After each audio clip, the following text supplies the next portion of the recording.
Bonjour à toi, j'espère vraiment que tu vas bien. Moi, je suis heureux, comme d'habitude, chaque jour de te retrouver pour cette nouvelle pensée du jour. Pasteur, le diable m'attaque, je suis attaqué. As-tu déjà entendu ça? Je suis attaqué. Il y a des gens qui vous disent, moi, je suis tout le temps attaqué, mais je comprends pas. Je suis attaqué. D'accord, très bien.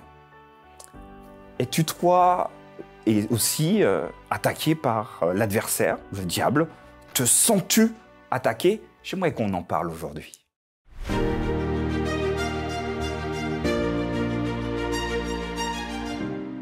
La pensée du jour se trouve dans Éphésiens, chapitre 6, verset 11.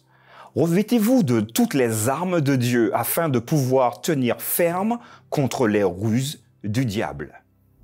Je te disais tout à l'heure si tu te sentais parfois attaqué, ou peut-être que tu connais des gens qui sont tout le temps attaqués. À chaque fois qu'ils vous croisent, « Ah, j'ai été attaqué, hein. Ah ouais, le diable, il m'a attaqué. » Bon, il y en a vraiment qui n'ont pas beaucoup de chance, hein, donc ils sont tout le temps attaqués. On peut le respecter. En tout cas, ils se sentent attaqués. J'aimerais, juste avant de développer, vous proposer deux éléments. Fais, toi qui m'écoutes, la différence entre les aléas de cette vie, ce qui arrive à tout le monde, chrétien ou non chrétien, hein, des accidents de la vie, des pertes d'emploi, etc., ce qui arrive finalement à tout le monde, et des réelles attaques spirituelles de l'ennemi.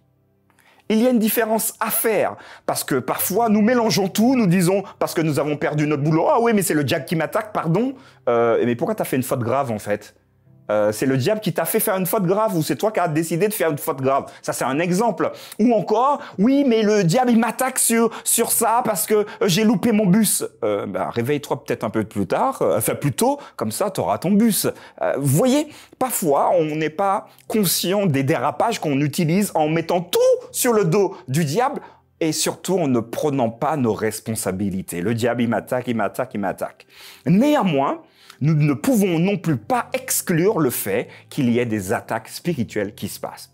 Éphésiens chapitre 6, verset 11 est très clair à ce niveau-là et j'aimerais le relire avec toi. Revêt-toi, donc équipe-toi de toutes les armes de Dieu. Pas qu'une partie, hein. Toutes les armes de Dieu, afin de pouvoir tenir ferme, donc debout, résister contre les ruses du diable. Alors, tu comprends bien qu'Éphésiens ne balaye pas tout et ne met pas tout à la poubelle. Oui, il y a de réelles attaques venant de l'adversaire qu'on appelle également le diabolos ou encore le diable. Mais si je prends ma Bible, nous pouvons aller un tout petit peu plus loin pour voir ce qu'Éphésiens nous dit. Regarde avec moi. Si tu as ta Bible, tu peux suivre avec moi Éphésiens chapitre 6 et je vais continuer. C'est pourquoi prenez toutes les armes de Dieu. C'est intéressant. C'est la deuxième fois qu'il le dit dans le texte. Verset 11, revêtez-vous de toutes les armes. Verset 13, c'est pourquoi prenez toutes les armes. Donc vous comprenez bien qu'ici, face à l'adversaire, vous n'avez pas le choix. Il va falloir que vous soyez équipés de la tête aux pieds. Et d'ailleurs, c'est intéressant, je vais vous inviter à vous baigner également dans le contexte. Paul écrit aux Éphésiens ici, les Éphésiens, ils connaissent les légions romaines et ils voient passer sur les voies transversales du pays beaucoup de soldats. Donc, ils les observent, ils regardent comment ils fonctionnent et ils savent également comment ils sont équipés. C'est donc plus facile pour Paul de pouvoir utiliser cette métaphore. Tenez ferme, ayez à vos reins la vérité pour ceinture. D'accord, tu es attaqué? Très bien. Est-ce que tu as la vérité pour ceinture? Ta parole est une lampe à mes pieds et une lumière sur mon sentier. Ici, il s'agit donc du texte. Est-ce que tu t'appuies sur le texte pour que ta vie soit en relation, soit en résonance avec le texte?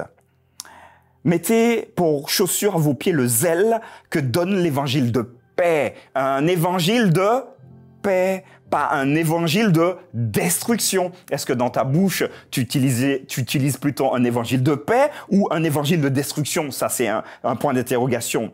Prenez par-dessus tout cela, verset 16, le bouclier de la foi, la confiance totale en Dieu. Est-ce que tu l'as également? Prenez aussi le casque du salut et l'épée de l'esprit qui est la parole de Dieu. Faites en tout temps par l'Esprit toutes sortes de prières et de supplications. Vous voyez qu'ici, alors je l'ai lu rapidement, mais je vous invite à le faire tout doucement, avec minutie, et étudier le texte. C'est une invitation pour vous à, face aux attaques du diable, à y répondre avec notre emphase sur le texte et sur ce que Dieu souhaite que nous soyons, que tu sois. Alors oui, tu peux être tenté, tu peux être persécuté, tu peux être attaqué, et c'est une réalité. Je reprends tout.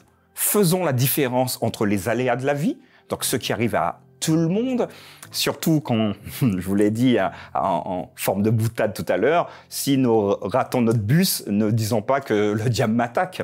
Bon, mettons le réveil 10 minutes avant, le temps de se laver, de se brosser les dents, de s'habiller, de se regarder dans un miroir. Hein, ça vous rappelle il y a quelque temps ce que nous avons vu, pour être à l'heure. Et là, comme par hasard, il n'y a pas d'attaque, parce que vous êtes à l'heure et vous pourrez récupérer par exemple votre bus.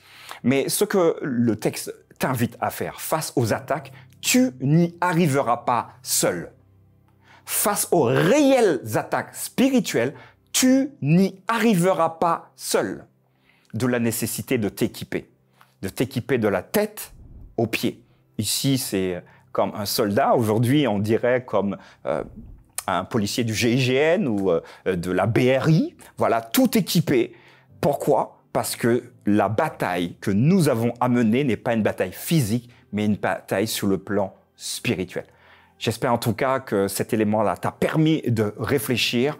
Je finis maintenant avec toi sur ce texte que nous avons vu, Éphésiens chapitre 6, verset 11. Revêtez-vous, revêt-toi de toutes les armes de Dieu afin de pouvoir tenir ferme contre les ruses du diable.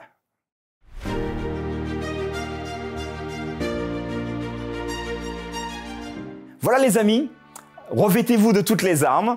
Alors, est-ce que vous êtes attaqué? Si c'est le cas, si c'est une réelle attaque de l'adversaire, Éphésiens nous donne des solutions et je vous invite simplement à les appliquer. Donc si cette pensée du jour vous a fait du bien, vous a boosté, parce que c'est vraiment ça l'idéal, partagez avec vos amis et surtout mettez-moi en commentaire ce que vous en pensez. Est-ce que vous êtes plutôt d'accord avec Paul qui écrit aux Éphésiens? Est-ce que vous avez des éléments supplémentaires à rajouter? Faites-le dans la bienveillance bien évidemment et j'aurai le plaisir de vous lire. Rendez-vous demain pour une nouvelle pensée du jour.